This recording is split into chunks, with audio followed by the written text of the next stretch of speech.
Thank you.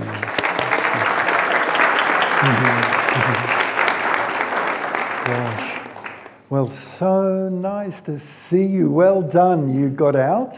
I better get up here. It's starting to sound like a Bon Jovi concert.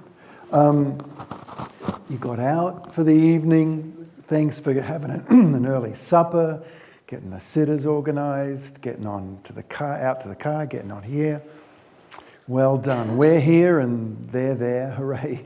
You know. We'll see what debris awaits you when you get home, though, right? You probably will pay for it. But anyway, and they're probably going to be watching too many screens with the sitters. Who knows? But anyway, here we are. Here we are. So great that the school keeps just hosting these parent education gatherings, don't you think? What an amazing thing the school does. Just keeps it going. It's like a lighthouse in Ashland. This is just like just shining this light around the valley. Amazing thing. So tonight's theme of how to have devices not be divisive. It's a big topic, isn't it? It's really coming into focus.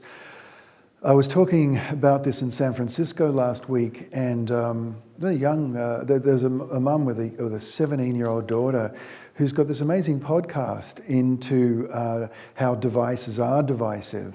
So I'm going to do an interview with her soon because I'm keen to put forward the idea of how devices also can't. You know, we can also have them be a tool. We can have. Doesn't mean we need to turn away from technology, but what do we do? It's here. It's present. What do we do with these weapons of mass disconnection? What do we do with them? You know, they're everywhere, and that's tonight's theme: is disconnection.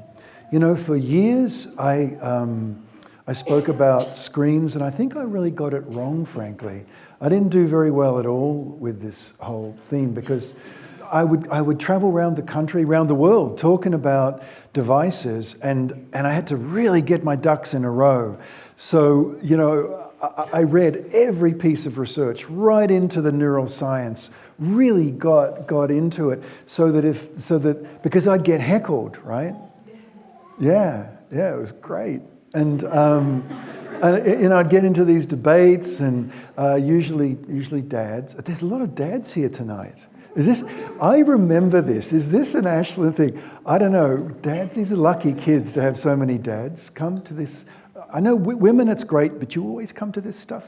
You know, it's just, these are lucky kids to have their dads. Anyway, I would get heckled usually by dads, and I'd have all this data, and I would just, I would just annoy people. You know, or create division between mums and dads, or between parents and the unrelenting iPad gifting in-laws. So I was talking about devices. Did you do that?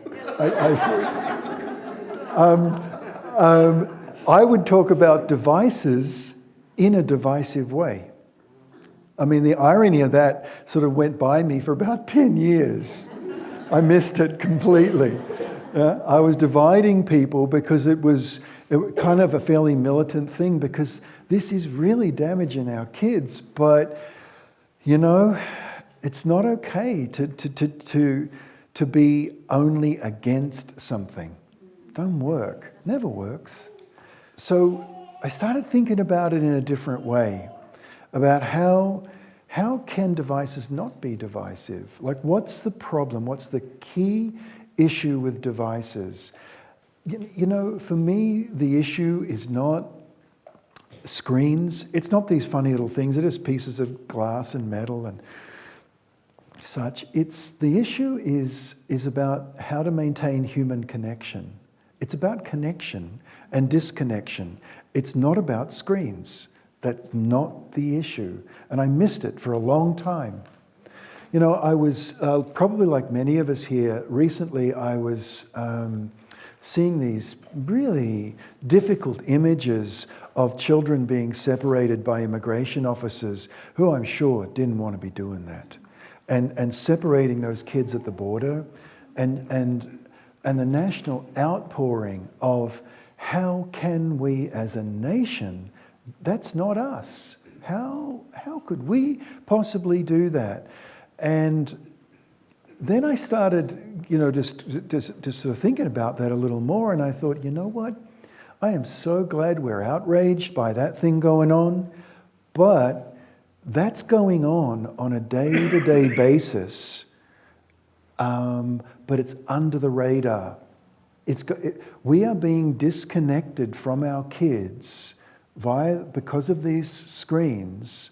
Only no one thought to declare a humanitarian crisis, but a humanitarian crisis it is. In my book, this Simplicity Parenting, I talk about this moment where when I had been in various war zones around the world, working with kids in refugee camps, came back to the West and saw the same look on kids' faces as I'd seen in war zones. And in the book, I write about this as the undeclared war on childhood. But now, I think there's a further step that we are living in a humanitarian crisis of family life. And it's really difficult to call it because it's ubiquitous. It's the new normal. It's totally normal now.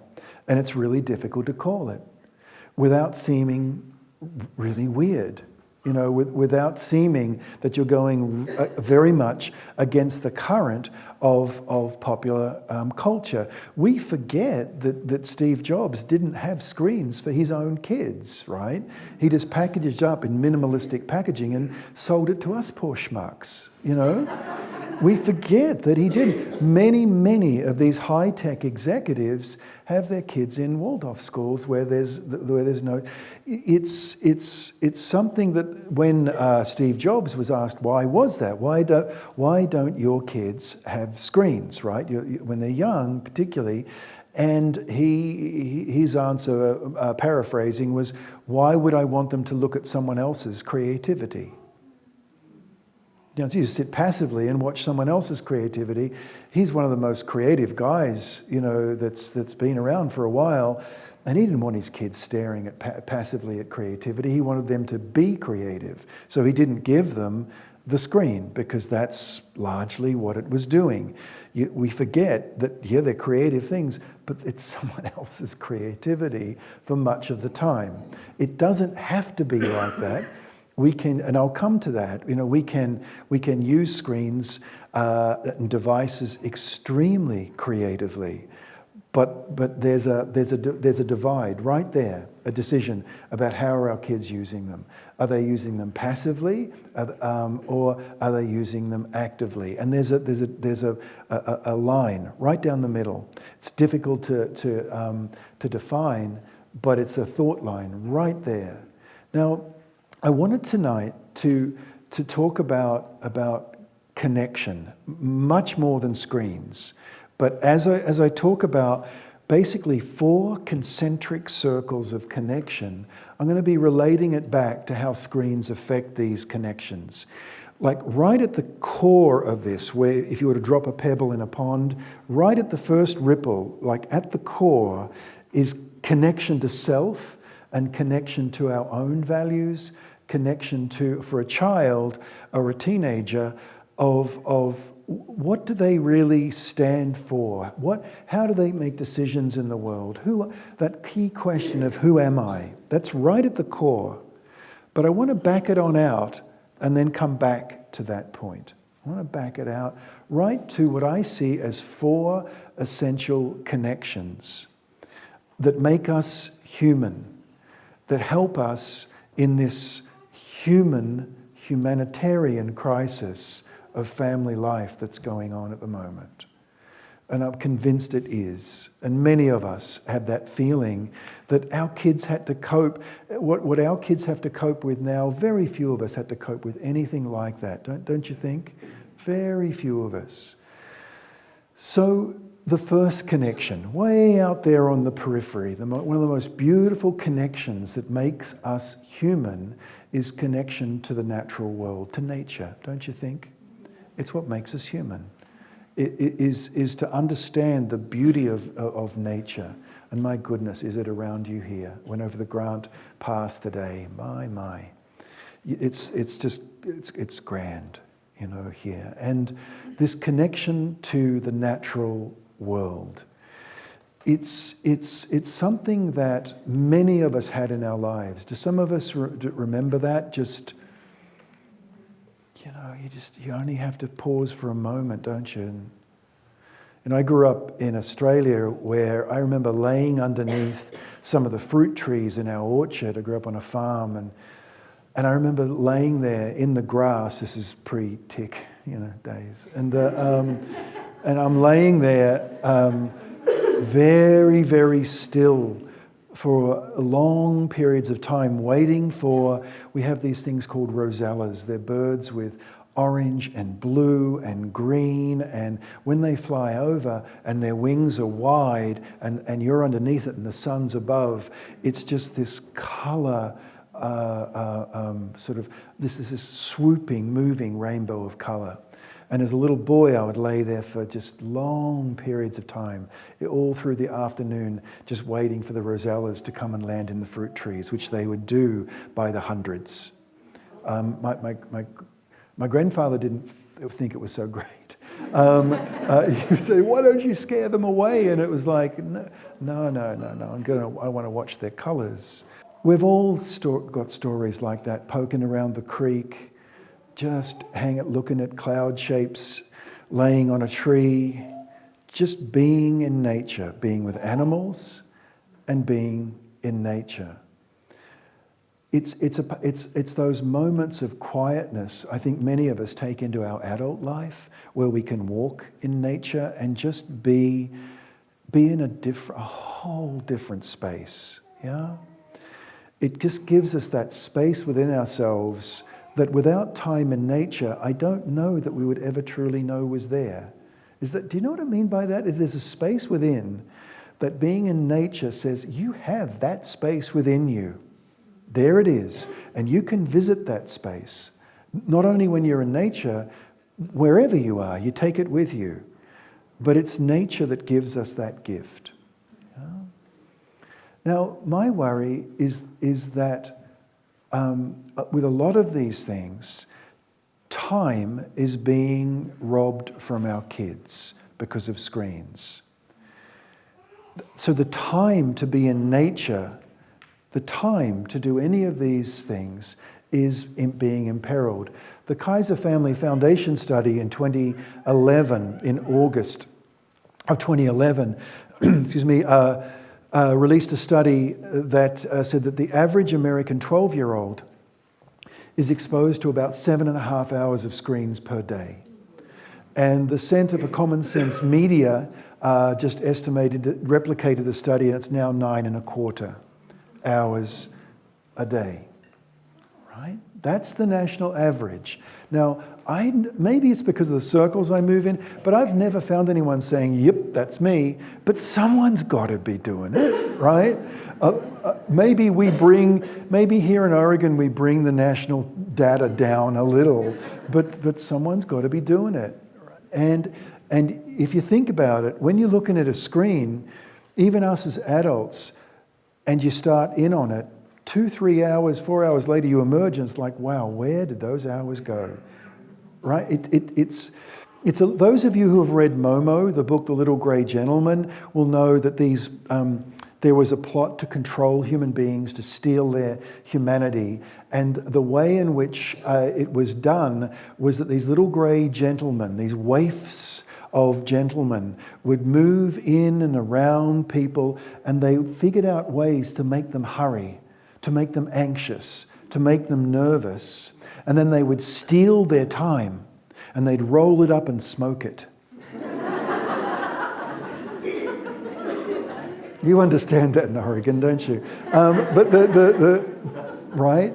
And then these waifs would become more embodied, more powerful, and able to agitate and make people hurry up.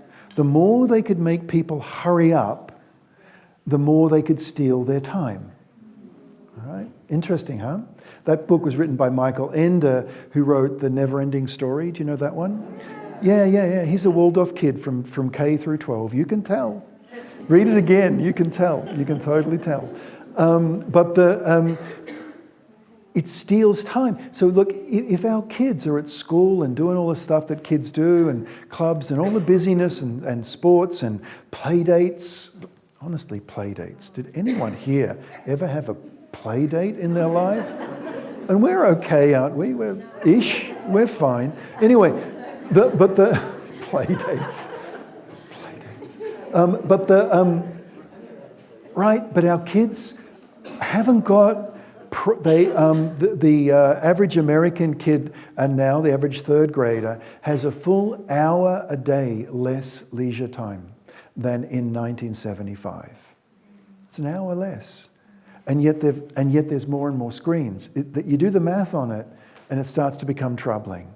And so one of my problems with screens has got nothing to do with the screen. I don't want my kid looking at a screen. I've got two kids, one's 17 and one's 19. I don't want them looking at screens if that means they're not going to get time in anything that robs them of time in nature. It's got to be suspicious. One mum said to me, my child used to love nature. She really, my ears pricked up, used to love nature. And I said, gosh, that's an interesting statement. And she said, yeah, we were battling about whether to get a TV in home. And so we got one, but we didn't have it connected. No cable, no nothing. And he loved nature. He would spend hours down the park, at the creek. Actually, it was at the creek, because she was a southerner, but at the creek. And he'd be poking around with sticks, looking at tadpoles, bringing really gross things home, and just loved it. And just that's where he would disappear to. And so we got this TV in, no connection to anything, but we bought a bunch of nature videos, National Geographic videos and all these, and we would show him these videos. And he was spellbound by these videos, where you can go inside the cells of a bee's eye, where you can move on the wing of a snow goose and be right there. And very quickly, that's all he wanted to do. And when I said, let's go down the creek, his comment was, that's boring. Right? It's just not hyped enough. You know, with that hushed, slightly intense voice that's over, and it just wasn't the same anymore. And she asked me, how do I make a connection with him with nature again? It was it was his thing, and now all he wants to do is watch it. And I said to him, well, obviously, get rid of the videos. I mean, like, duh. And then she said, but he'll be really bored. And I said, and what's the problem? Like, so what? He'll be bored, right? If my kids come to me and say, Dad, I'm bored. I mean, that's a weird comment because we have a farm. All right, that's strange. Like, oh, Dad, I'm bored. There's nothing to do. And the little one always says, yeah. Right? And my only comment is, oh dear. That's it. We have to outbore the boredom. We have to be the most boring thing in the room. And then it's like, and then off they go. But then 20, 30 minutes later, out they are in nature playing. Have you noticed? We must let our kids be bored. Let them be royally bored, spectacularly bored. If we can resist turning on the screen, because that is a go-to place when kids are bored, don't you think? Oh, we'll turn on the screen and that'll help them not be bored. But if we just can handle them being bored and being really annoying for a little while, they will connect with each other, if there's siblings, and they'll connect with nature. And they'll start poking around, building stuff, doing stuff, noticing stuff. That's the first one. And for me, screens just steal time that kids could be in that space. Because being in nature, it kind of takes a lot of time, doesn't it? You can't easily have limits on that. And I know they've got to come in to eat and such, but then out they go again. Do you remember that? You just come in, eat, and go. The second circle coming towards the sense of self, this second circle is the connection to friends and play. Connection to friends and play. That makes us so human. Yeah? Connecting to a friend. I don't mean friending. There is such a... See, connection to friends. When you think about it, if we go back into our own biography, even as kids, right? Connection to friends. Can you get some pictures of that? Playing out, getting dark. We used to paint the balls and the bats and the bases with this glow-in-the-dark, probably totally carcinogenic paint, I don't know. But it used to glow in the dark. Do you remember glow in the dark?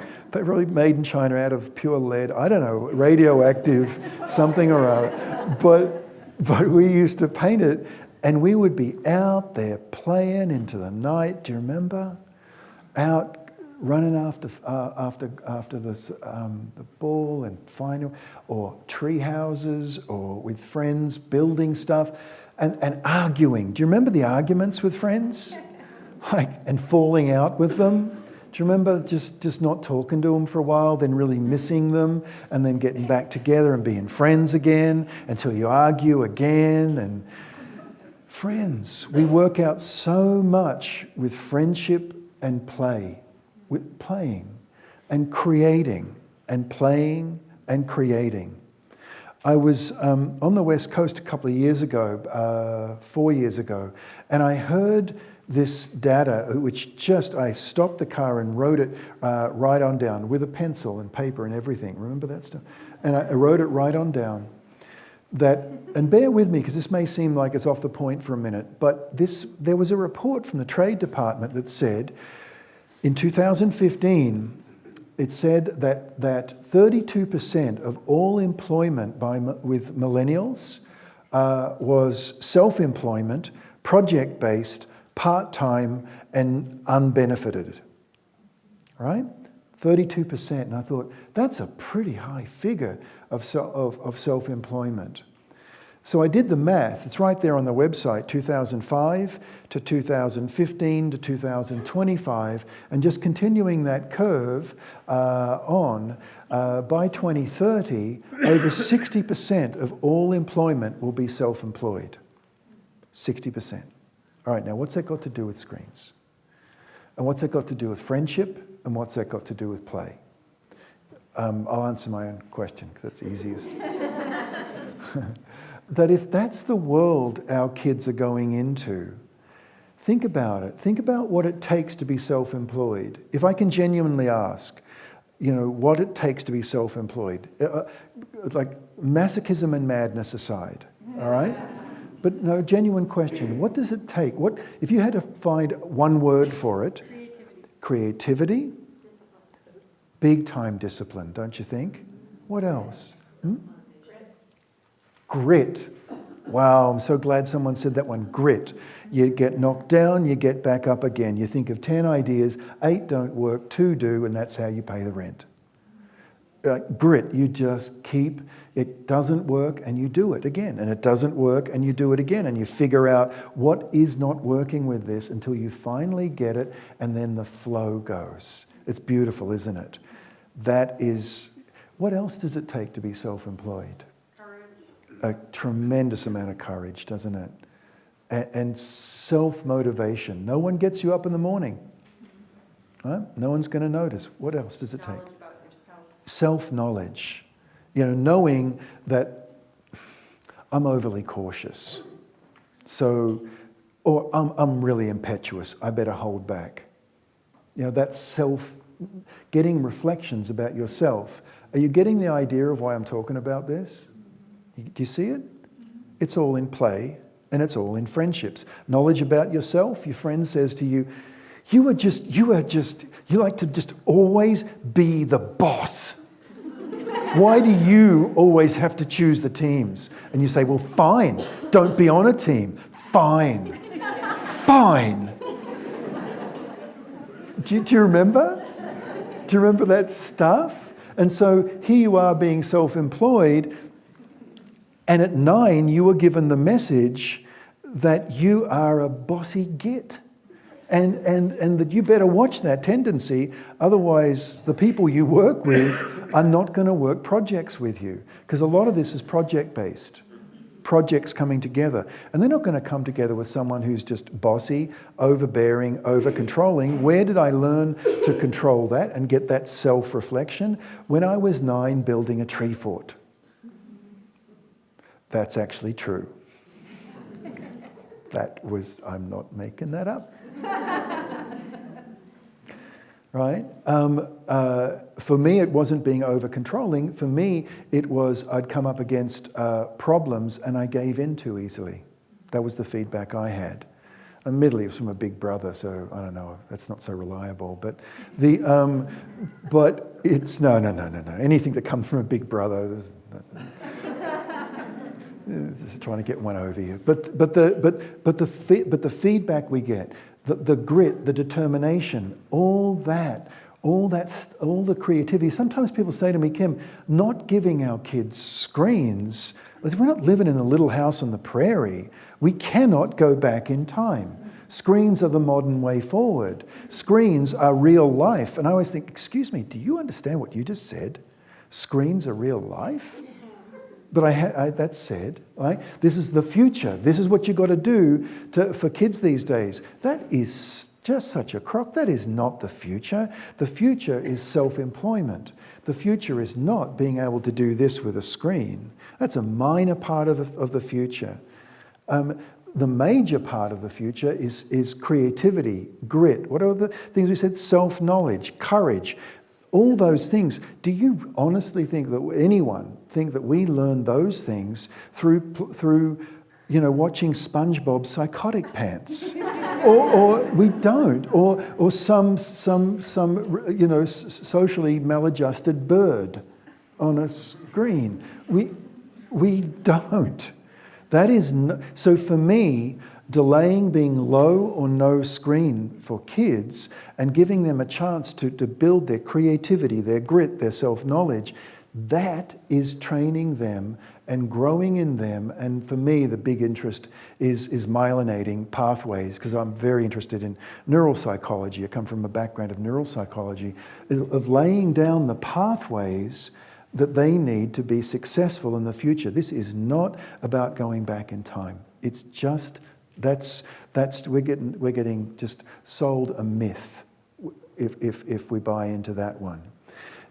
Now, some people have said, but hang on, if you don't give your kids screens when they're really little, then they won't know what to do with them. I mean, they won't know how to. Now,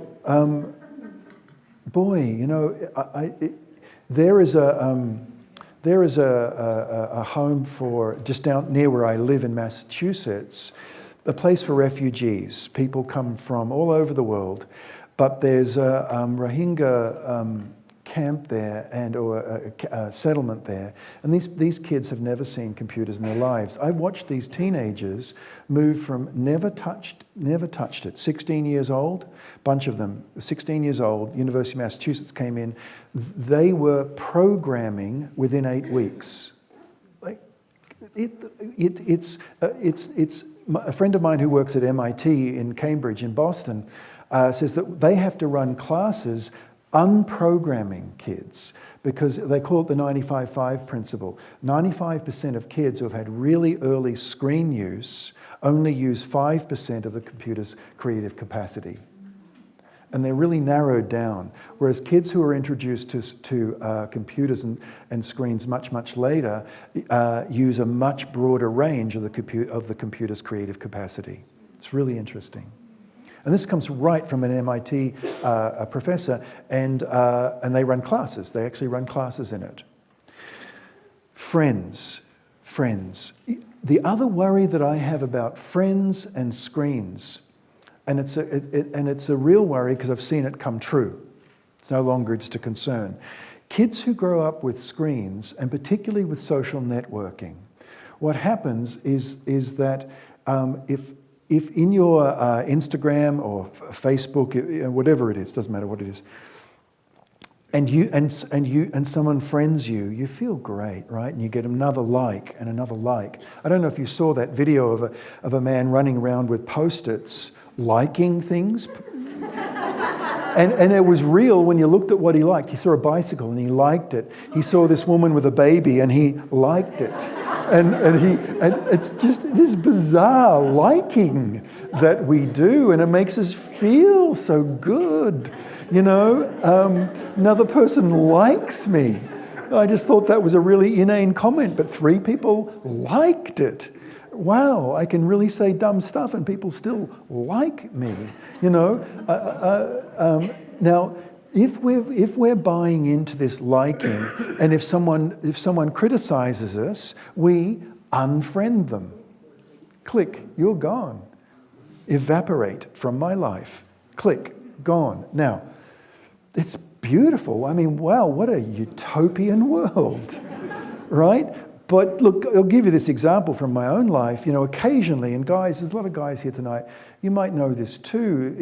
If you're in a marriage with a woman, you know, like I am, you know, occasionally I get feedback that not everything I do is fantastic. Right, guys? What do you think? It's true. Now, right? Not everything and then somehow I love her too much to unlike her, to unfriend her. I don't even want to unfriend her because what she said was kind of true. And I'll grow if I take it on board. Yeah, she's always right. I say that. Please tell her I said that if you see her. She's always right. And what happens to a generation of kids who are raised on not knowing how to accept feedback? What happens to all these petty emperors? Because you see, you never criticize an emperor. But we are raising a generation of emperors who may never be criticized, and if they are, then off with your head. Swipe. It's not with the sword anymore, it's with the finger. Swipe. Gone. You are out of my life. That's what emperors do. These screens have our children acting like emperors, but in the past there were only 3 or 4 emperors on the planet. True emperors. Do you see the danger of what's happening? What are these? And I've watched these kids grow now and then get into relationships and they struggle like crazy because it's really hard for them to accept honest feedback because they've never had it. Do you see it? And it's a time bomb. It's a marriage or intimate relationship, partnership, time bomb. It's also an incendiary device for, and guess what? Being in business. There we are, back again to being in business.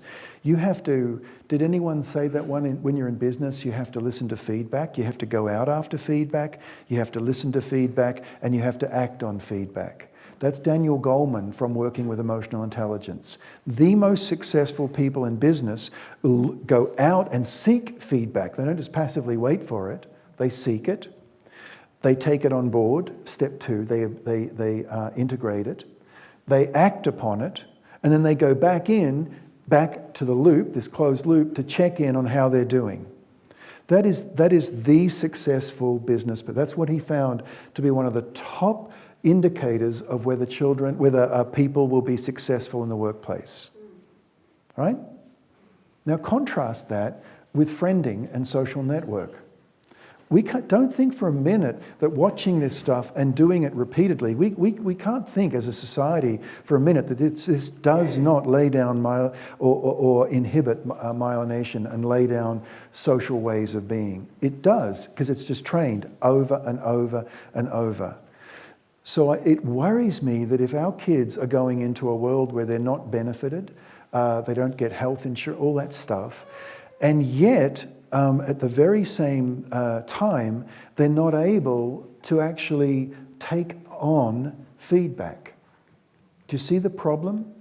That's why going low or no screen with kids and giving them time to play and have friends is crucial for their future success. This is, again, it is not about sticking our head in the sand. This is quite the opposite. It's standing on a hill looking over the horizon to the future. It's the opposite to head in sand, I would posit. Okay, so that's the second one. The third one is connection to family. This is obvious, right? Is connection to family. Now, I want to tell you about a conference that I recently went to. I've applied twice to go to this really kind of extremely well-known, super high-profile conference on marketing to children. And I've wanted to go sort of undercover and get embedded, you know, and find out what the dark side are up to. But you have to submit. It's very, very carefully vetted, and you have to submit all your credentials to get accepted to go. Because all the big automobile companies are there, the food companies, the cereal companies, the online companies, every single one of them is there. All the big tech companies, they're all there. And I kept submitting my stuff. But the problem with being a C-grade celebrity is all they've got to do is Google my name and they'll see me being rude about them on Good Morning America. It's true, by the way. Yes, because I've been on all these NBC nightly news, and it's deliciously subversive because they keep asking me to come onto these shows and I go right at them. It's the strange nature of television. As long as the ratings go up, it's all good. So I got rejected. But then this year, they did an online one. They saw how successful this was, and they weren't quite so fussy. So I enrolled, I got to confess, in my wife's name. That's not good. I know that's not good. I know that's really rather dishonest, but I did. She sat and watched some of it with me, all right? So about 10 minutes. And I was glued to this for the entire 2 days. It's amazing what these people have figured out. But the thing I want to tell you about, all the thousands of dollars it cost to go to this was really expensive, right? But I needed to do it, and it was worth all these thousands of dollars for 2 words. 2 words. Do you know now we are no longer called parents to marketers? That is not a name that we have anymore. We have a new name, purchasing friction.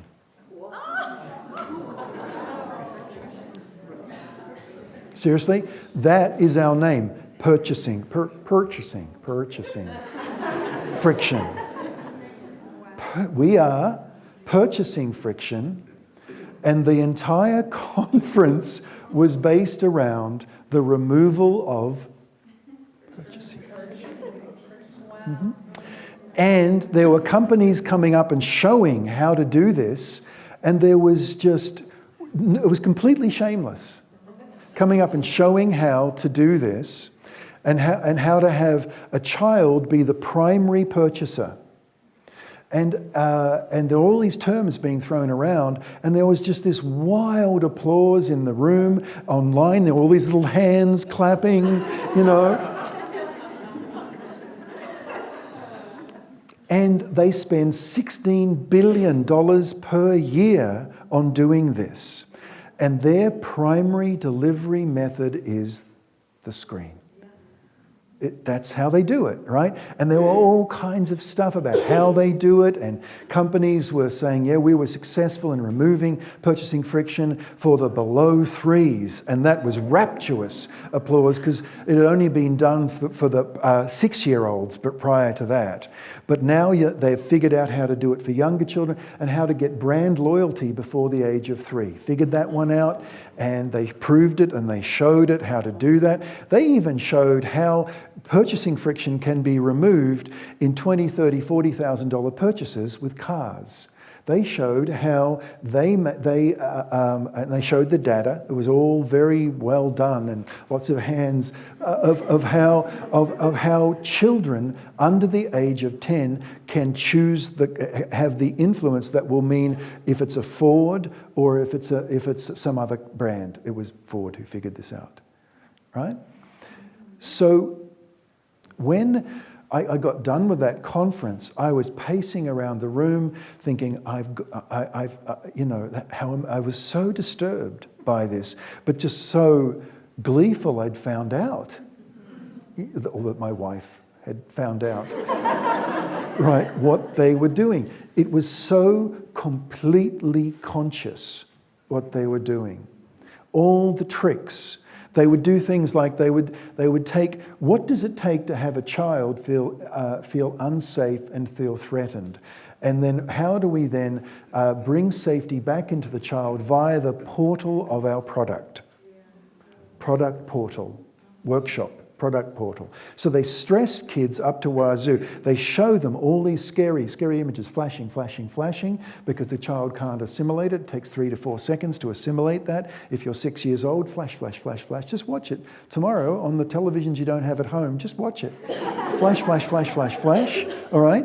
And then scary, scary, scary. And then up comes the logo of the company with warmth. And 1 and 2 and 3 and 4. You are safe if you buy this. So when children, even with really big purchases like automobiles, but small ones like Cocoa Pops was another one, everyone knows that is junk. So why has the family still got that in their pantry? Because you watch the Cocoa Pop ad. Great Mills and these other companies were all there saying, here's how you sell the products. We can't juice up the food. I know I sound like a professional. I know all the terms now. We can't juice up the food anymore. It's almost got to sort of additive saturation.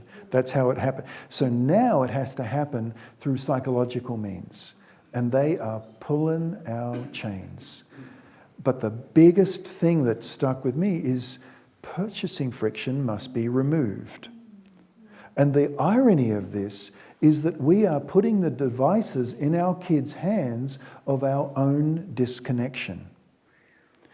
Now, here's another piece in this.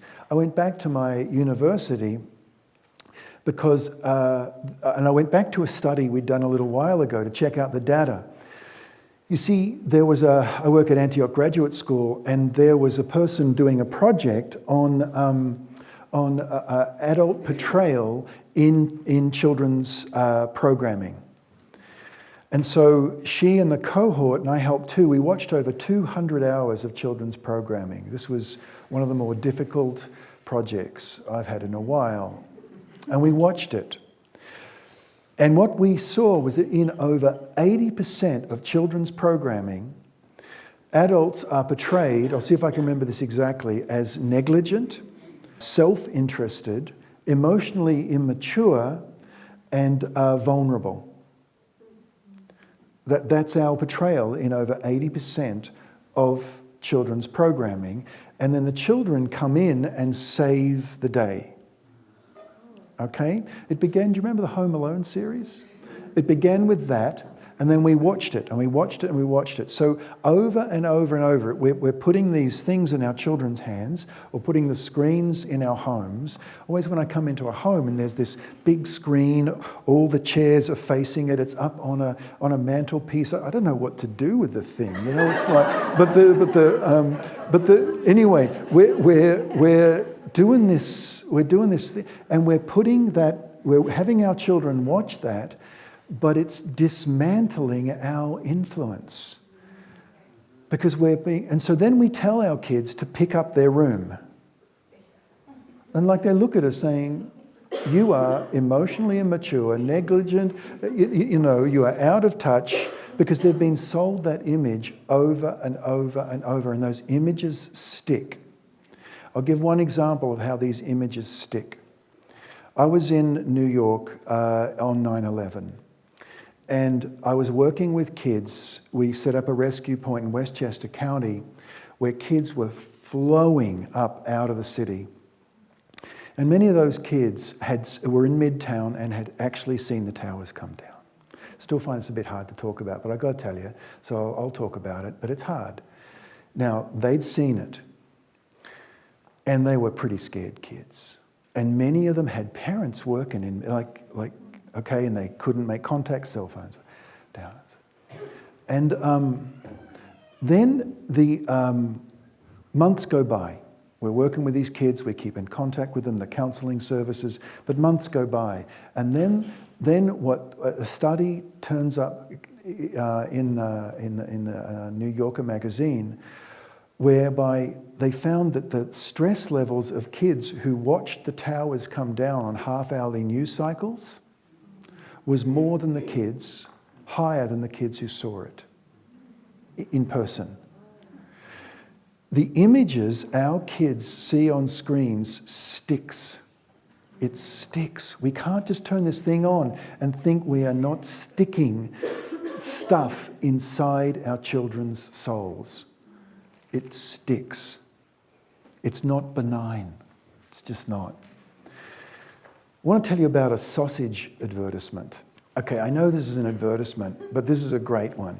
Dad's coming home from work. His tie is akimbo, his sleeves are rolled up, his shirt's sort of out. He's been working hard. He gets home to this sort of nice suburban house that clearly he's working hard to pay for, and his kids are in the house, and he's longing for their gentle touch. And he comes in and he says, "Hi, I'm home, kids." And the oldest daughter, the middle daughter, says, "Yeah, hi, Dad." She's watching television. "Hi." And he goes and he stands in front of the TV and says, "Hi, love." And she says, "Dad." Oh, okay. So he goes to his oldest daughter. She's laying on the bed looking at a video, and you can hear and she's watching a music video. He says, "What are you watching?" And, "Dad, it'd be weird." So he goes to his son. He thinks my little one. So he goes to his son, who's playing sociopathic bird games. Right? He's defeated. And then he brightens up, and he goes to the basement door, opens it, clunk. Or he cuts the electricity. Just cuts the electricity to the house. Right? Scene changes. Dad out in the backyard barbecuing. It's sausages, right? Sausage ad. He's barbecuing.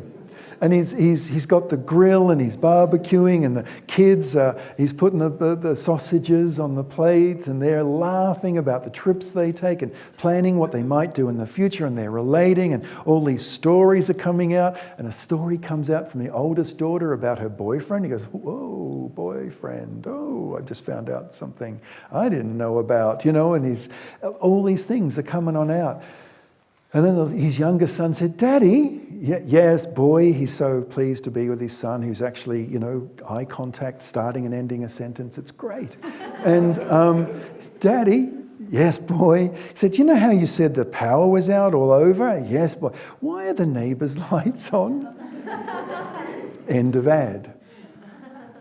Do you see what the ad was showing to sell sausages was a reality that we all know. We all know that. It was an extended ad playing in prime time. It must have cost them a bomb, but they know. The other thing that advertisers are doing, I found out in this workshop, was they're doing a lot of product placement, and they're placing their products around really cool kids. Abercrombie, and Fitch. their CEO got up on stage and said, we first piloted this in our outlets. When kids would come into our outlet, we trained our sales staff to immediately assess a bullet-pointed list that would help them zoom in on the coolest kid, the most influential, coolest kid. Almost always the prettiest girl, the slimmest girl, the one with the gadget, the one with the phones, the one with all the stuff. And they would zoom in on them and they would totally sell to them at the exclusion of anyone else. They would sell and they would sell as much as they could to them, and then they would even offer them free stuff. Because we would know that within 7 days, we tracked them, the other kids would come back in and buy. Right? This is known as Pester Power. Pester. Do you know what I mean? Pestering? Pester? The Pester Power. If a child asks you for a product or something that a friend has had and you say no, and that no is a firm no, it takes 3 or 4, up to 4, no, we're not doing that. And they'll quit. If it's been re-stimulated by screens and by cool kids who have got that whatever, they will come back 32 times before we cave. Because the data, we don't have data on how many times they'll come back because we all cave before the 32nd. There's no data on how long they'll keep doing it, right? And these people know it. And the guy from Abercrombie, or whatever it is in Fitch, actually knew that. And he said, we found out about that in our stores, that you only sell to cool kids. Do not sell to ugly, uncool kids. He used these words. And now we've had a marketing campaign, our most successful ever, by using what we learned in our stores in our online marketing. They don't even market on television anymore because television is uncool. Even Facebook is uncool. They now have found the cool outlets, and that's where they do it. If we really, you see, sometimes people say to me, we have a child-centered home. And I get that. I get that that's kind of a good thing to aim for. But honestly, I don't believe in child-centered homes and never have, because that's usually code for child-led homes. It's usually code for the kid calling the shots. What I think we need is to have value-centered homes, not child-centered homes. Child-centered homes, it's too much power for little kids. But a value-centered home, that's like the sun around which the family constellation orbit. It's a value-centered home. That's what sustains us through tough times. That's what sustains us through bereavements, through really difficult stuff, is those values. But those values are under attack because it's not because it's us, the purchasing friction, remember, that are being removed, and the values of rampant marketing forces are displacing us if we give our kids open access to screens. That, for me, is one of the second to most serious worry about screens. Some people say to me that we grew up with screens, and we're okay, aren't we? You know, ish. Because we did. We all grew up with TV, didn't we? Right. So I remember that was one of the hecklers who said that to me years ago. And I thought, you know what? That's really reasonable criticism. Okay, I really take it. So I went back again to the grad school where I teach and said, hey, this guy really was bothered and said to me, and used it as a way to really, fire down what I was talking about by, we grew up with screens, so why are you trying to deprive our kids of screens? I thought, fair enough. So we did a little research again. It's just a class. It's not peer reviewed. I want to tell you about it anyway, because if you did it yourself, you would see it. You'd see it on a dime. We took children's programming from 1998 through to 2016, early 16 is when we did the study.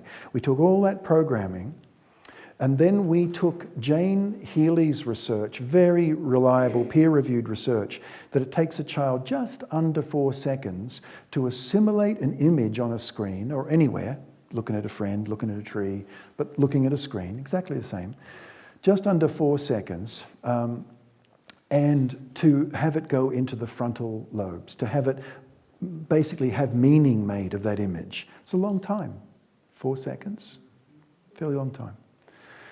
So we looked at children's programming and said, let's count the number of times the image pans, zooms, changes, or later on we had to count in split screening, because there's a lot of split screening going on. So we count, and we couldn't count. We had to get the AV guy to come in and show us how to do it frame by frame, because we couldn't write that quickly. We couldn't move our pens reliably that quickly. We tried to do it on the screen, hitting it, but we couldn't because it was split screen. So we had to slow it all down. So all that imaging was coming into our kid, and they were, basically, it was bringing up amygdala response. Fight, flight, freeze, or flock. And heightened adrenaline, heightened cortisol, and heightened dopamine. Pleasure, reward. All right, so then we took children's programming in the 70s and 60s, and the one that I remember really clearly is Mr. Rogers. So there's the screen, there's the camera rather, and here's Mr. Rogers. And he's talking to the children, and then he walks away. The camera doesn't even move. Is the cameraman at the pub? What is happening? The camera doesn't even move. See, he's moving it. He's moving the camera. The camera didn't even move. The guy is asleep at the pub, visiting with relatives, I'm not sure, but nothing moved. So Mr. Rogers is over here, and then he comes back, often doing up his cardigan. We thought, did he go to the bathroom? Anyway, and he comes back and he says, oh, hello. Are you still here? Right? And our pens are poised, right, to write down the number of times the images, and everybody just, nothing. We did the math on it for average children's programming in the 60s and 70s, where some of us grew up, early 80s, we went as far as 81. But you would have to, in order to get the same amount of stimulation in 1 hour of modern television programming and on-screen programming for kids, you would have to watch 92 hours of Mr. Rogers. 92 hours, concertinaed into one. That's not even possible, right? It's not the same. It's not the same. It's really blowing out our children's neural activity. It's not allowing them to, and this is the other big piece of research, it's not allowing them to cross the corpus callosum. It's not allowing them to understand cause and effect. As parents, we are giving ourselves a really difficult time, particularly if we allow our kids to game, online gaming. If we allow our kids to game with these really high dopamine releases, what do you think how are they going to respond to you asking them to put the compost out? Because they're high on dopamine. We're creating a generation of dopamine junkies. And the place that games go to, and most of you know this, is exactly like pinpoint with accuracy, the same point that cocaine addiction, the same part of the brain that cocaine affects. We're raising a generation of dependent kids. And by holding back on the screens, low and no screen, the primary thing that can have space is our connection as a family. I mean, there's only one thing in life more important than connection to family, and that is where we're going now, is connection to self, right? Truly a connection to one's own values. Now back again to these ads. Do you see what they're doing? They're trying to take away children's individuality. Back to am I saying it correctly? Abercrombie and Fitch. Fitch. It's not Finch, it's Fitch, F-I-T-C-H. Fitch. I don't mean to zoom in on just them, although he was the most dislikable, because he was so full of what he had done. But think about it. They are trying to leverage our kids' flock mentality. That's what they're doing. They're trying to leverage flock mentality. That is exactly what online social networking platforms. I don't know if you've been keeping up with this, but the designers of Instagram, Facebook have been coming out of the closet, so to speak, and saying, we knew this. We knew it was addictive. We knew how to manipulate. We knew it, and anyone who tells you otherwise is lying. We knew it, and we can't believe how big this has become, and I'm ashamed. You can find this. There's one gentleman, a Japanese gentleman, who says it very, very accurately. At our Simplicity community, we actually put that clip up because he just fesses. He just fesses right up and says, this is what we were doing. Connection to self, true connection to my true north. What is my true north? Just recently, I said goodbye to my 19-year-old daughter as she got on the plane at Logan Airport in Boston as she took off for Australia. She's 19 years old, and off she goes to Australia. Just to travel and see this country she's never seen before. So she's going, there she goes. And as she's going through security, I'm standing there, clearly just tearing up. There she goes. I'm remembering when she was in first grade. I take her across the parking lot in first grade, and I see all the other first grade parents, and they're all moving towards the first grade classroom. I know that because I know where the classroom is, but it's right across a rather large campus. And so we get into the parking lot, and my daughter says, I do it by my own now, Daddy. And I said to her, what do you mean? And she says, I do it by my big self. And I knew what she meant. I couldn't fake it anymore. And with her little blonde hair all in long pigtails and a backpack with her name on the back, everything has her name on it. Everything has her name on it. She goes. And so I'm standing at Boston Airport, and she goes. There she goes.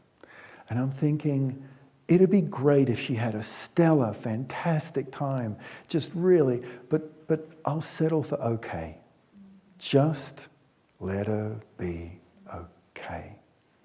Now, what is going to help her be okay? 1,000 hours on disappearing down a YouTube rabbit hole? Or 1,000 hours with her sister, mother, father, friends, and nature? Which one? Which one is going to help her be okay? Which one? It's still moving for me to even say that, and she's only been gone for a year. I'm such a softie. But we know which one, and that's going to come for every single one of us if it hasn't already, right? And I want that 1,000 hours to be in nature, animals, friends, family. That's what is going to have this experience be okay. And you know what? It's been 6 months now and she's okay. At least that's what she's telling me. She's pretty honest. She's pretty straight. Some of you here tonight know her. She's a straight shooter. She would tell me, I think. And that's the moment. That's the moment when all this stuff happens. Now, I'm not a granddad yet. Are there any grandparents here tonight? Yeah, oh, bless your hearts. Right? I'm guessing another moment comes because one of my dearest colleagues, Davina Muse, is a grandma. And another moment comes in the way in which your children choose to raise your grandchildren. There's another moment. There it is. Do they go along with the crowd? Or do they lean in to their own true north and not the magnetic north of toxic pop culture. Because right there is your grandson or daughter and the way they're going to be raised. See, we hear a lot about generational abuse, generational alcoholism, but there's generational values, true core values. There's generational kindness. These screens are not kind, they're brutal. They're brutal, and they teach our kids brutally. They come towards our kids with fangs bared because they're in a fight to the death to sell their stuff ahead of their competitors.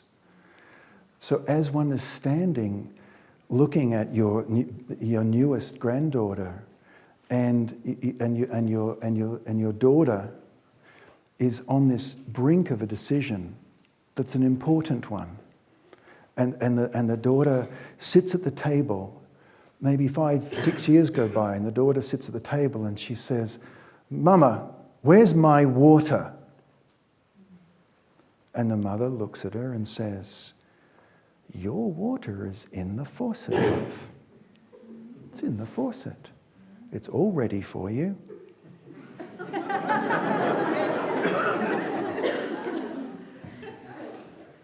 Because that's our values as a family. That's what we do. You don't say, "Where's my water?" No. We don't say that. We don't. So there's all. This is for me the paying it forward. It's when your kids walking across that cardboard box, walking across the parking lot, going into state college dorms. We all know what happens in state college dorms. And you're thinking 1,000 hours on the screen or 1,000 hours with us. That's the moment we're all, with our children, going to have to get to at some stage if we haven't already been there. That, for me, is the crucial piece. It's not that screens are evil. They are. What comes down the screen is that very few programs set out to say, "I wonder how we can help a child." I bet you there are some. I know. I don't want to be silly about it. I'll find one day. But the right, because the screens, the makers of these programs, they know the more they portray us as adults as being ineffectual, the more they can ask for advertisement money for product placements. They know this. The more you portray your parents as negligent and just plain stupid, the more you can charge for the advertisement and the more money that you'll make from your show. Hands clapping. 1,000 hours. How do we want our kids to spend that 1,000 hours? Because that's the decision that we're making now on a really small basis. Drip by drip by drip. Program by program. Now we've got we've got to finish right at 8. I've noticed in the United States that we're relatively relaxed about start times, but end times are dynamite. So we will end exactly on time. Exactly. Got 15 minutes. Comments, questions, heckles? Please. I have a question just on how to work with your child on, because we're not doing it at home, but then their friends are, how to make it so we're not the bad, mean, terrible parents. Like, what words can we use so they can understand the deeper principles behind that? Yeah, Age 12 is Forgive me for personalizing, but with my own kids, I took just a real risk. Because they didn't have a phone until I was 16 and a computer until I was 17. Right? I'm hardcore. Well, it would be bizarre to stand here and talk about it unless I was, right? It would be so untruthful.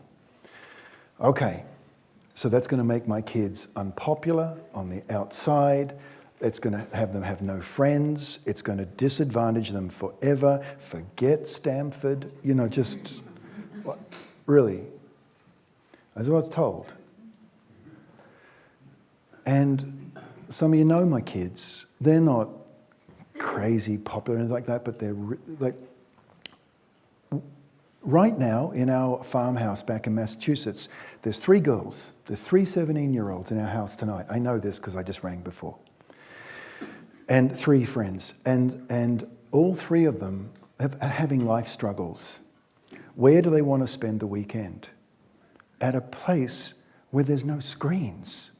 At a place where there's a kid who's 17 who'll look them right in the eye and who'll have a conversation with them and not OMG. They're not the most, when you do this for your kids, they're not the popular, what in popularity studies are called intermittently popular, up and down popular, up and down popular. They don't like totally talk like this because they don't like totally have to. Who do you turn to when things are a little tough? You turn to someone who will relate out of their heart to your heart. Their heart to your heart. Like Joseph Chilton Pearce pointed out, you can take a cell out of a heart and it'll fibrillate and eventually begin to die. Fibrillate and die. You take a cell out of a completely different heart, put it beside a fibrillating heart, and the 2 will beat together. The 2 will beat together. The one that was dying will recover. That is the child that is filled with humanity. And we do not disadvantage our kids in doing that, but it is a long game. So when kids come to you and say, Dad, like totally everyone has got a smartphone, it's just like weird.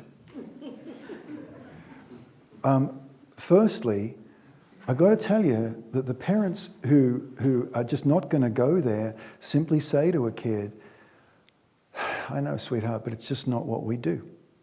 It's not what we do. Other families do. Neurologically poison their brains. But we don't. We don't do it. I don't want to judge other parents, but we don't. And you only have to stand your ground a few times and they get it. Do you want to have a parent who stands on their values or do you want one that caves? Now, the same thing is about limiting TV. You know, do you limit it? Do you limit screens? Do you take screens out of bedrooms and have them only in public places? It's a big step. Other families will say, we have a screen, but we only, like a TV, but we bring it up, we watch a movie, we put it back in the box and take it out of sight, out of mind, and put it in the basement. There's all kinds of individual decisions about it. Other parents will say they have a phone, but we don't get our kid, our 10, 11-year-old a phone. If they want to use the phone, this is another compromise. If they just simply must text. Do you remember when phones, we talked? Do you remember? But anyway, they must text. Then you can text, sweetheart. You can use my phone. It's really a primitive thing. The phone is mine. Daddy's phone. Daddy's bone. It's daddy's telling bone. Daddy's bone. Daddy gives bone to son. Son pokes at bone. Finish poking. Boy gives bone back to daddy. Daddy's bone, give bone back. Right? But if boy has his own bone and you say, boy, you are gnawing at your bone too much. Not good for your teeth. Give me your bone. Not give me bone. Boy, give me bone. Boy is going to just, no, my bone, daddy can't have it. Do you see it? It's really... I'd never thought of this before. It's really primitive. It's your fault. It's really primitive stuff, right? One last thing about your question, because it's a really good one, if I may say. So if this is a long answer, it's because of you. Is do the friendship math. And I had to do it. Okay, so there's 12 kids, 12 girls in my daughter's class. And let's say 4 or 5 of them are really into it. They're really into social networking, they're into YouTubing, particularly girls in YouTubing. And they're being thoroughly, back then, it was Britney speared. Right to their sexuality. You know, like right to they're 9 or 10 years old and they're doing these incredibly sexualized dances. There's 4 or 5 girls in her class who would do just that. Are they interested in playing with my daughter? No. Oh dear. What a pity.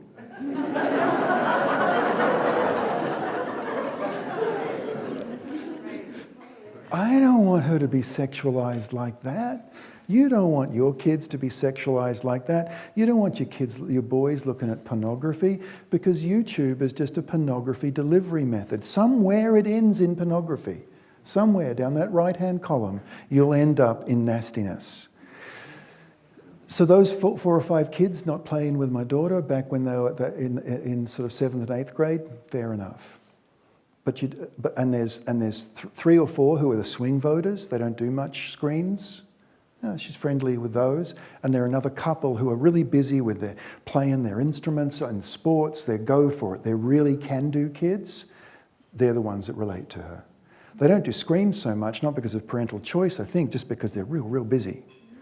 But guess what? Fast forward 5, 6, 7 years, those 3 girls at our house tonight, guess what? 2 of them were the sexy girls. And now, you just got to be patient, because those sexy girls are really nice kids. There's nothing wrong with them. They're great kids. But they're hurting, and they're hurting a lot, because boys have taken advantage of them, and guess what? Have objectified them. But do you see what I mean about the long game? It's like the marathon running metaphor: slow start, strong finish. Any other comments? Okay, this is going to be really brief, please. What suggestions do you have for families of the people who have the phones, the smartphones in families? Like, what can we do when we're all home together so we don't get caught up in, oh, now we're texting, now we're watching, now. You mean the phone's the focus. The phone is the focus, like an extended family? Is that what you mean? Or in your own family? Extended family. Right, but your use of the phone? Yeah. Yeah, put it away. Just, seriously? Yeah. Yeah. I'll give you one quick example, and I'm sorry, because we have to finish exactly on time. Friend of mine, Bill Powers, he is the tech director of the Washington Post and New York Times, both, like weird, right? Both newspapers. He's the guy on the tech desk. He's the editor. He has digital Sabbaths from Friday night to Monday morning, digital Sabbath, nothing. It's a digital Sabbath. They started on Saturday night. It went so well that, because he's got only one boy, 12 years old at the time, he was losing him. He was losing his boy. So he said, digital Sabbath Saturdays. They enjoyed it so much they extended it back to Friday and then to Sunday, digital Sabbaths. And they had it till the day he left for college. And then I said to Bill, are you going to have the TV back? And he said, yeah, probably. But my boy's gone. We're going to have years and years and years to neurologically impair ourselves, to socially and emotionally stunt our growth. Let's do it when the kids are not being damaged. There was another comment, please. Do you recommend telling the children that we're transitioning into this, or do we just highlight the devices and say, I don't know what we're doing? Yeah, it depends on your level of masochism. There's many ways to do this, a ton, and it's so individual. Tell you what one mum did, really smart. Children went off with dad on a really nice long weekend. One is coming up. And off they went. She took the opportunity to digitally cleanse the house. Kids come back into the house. They've had such a fantastic time on this trip away. They didn't miss them until Wednesday. Seriously.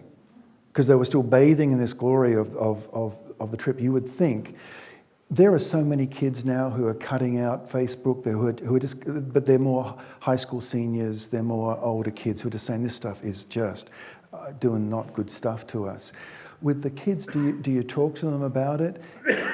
I think a 12, 13-year-old, yeah, I'd probably want to say, we've got to get a handle on this stuff. It's gotten out of control, we're pulling it back in, and here's how it's going to do it. Of course, you can get a say in how that all is. Of course, I'm listening, but I'm going to make the decision. And the moment you're disrespectful, conversation over. You know, because you can't be disrespectful and inconsiderate and expect the world to do what you want. That's a weird message to send a kid. Other comments? There's one here and one there, please. I'd like for you to comment on, this big game, Minecraft. And someone loves to play it, and so I think it's time to play it on the weekends. He plays it with his friends and loves it. They're creating worlds and all these stories, and it's really interesting. So I'd love to hear your comments on that.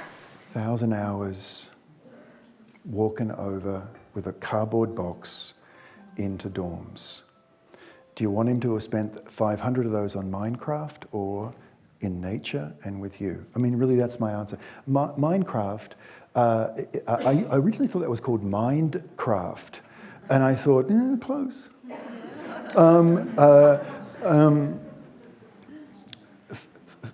For me, it's particularly Minecraft and Fortnite and these games, they are turning our kids into dopamine junkies. It's just true. Leveling up, it's just a dopamine dump. How can our kids cope with life when all of a sudden it doesn't give you instant pleasure and reward? I'm worried about games probably more than anything else. We're going to have to finish, you see. It's the childcare, I know. These are super, super lucky kids. Look, this is your, I hope this hasn't come across tonight as negative and horrible and rampant. Best of luck with your kids. And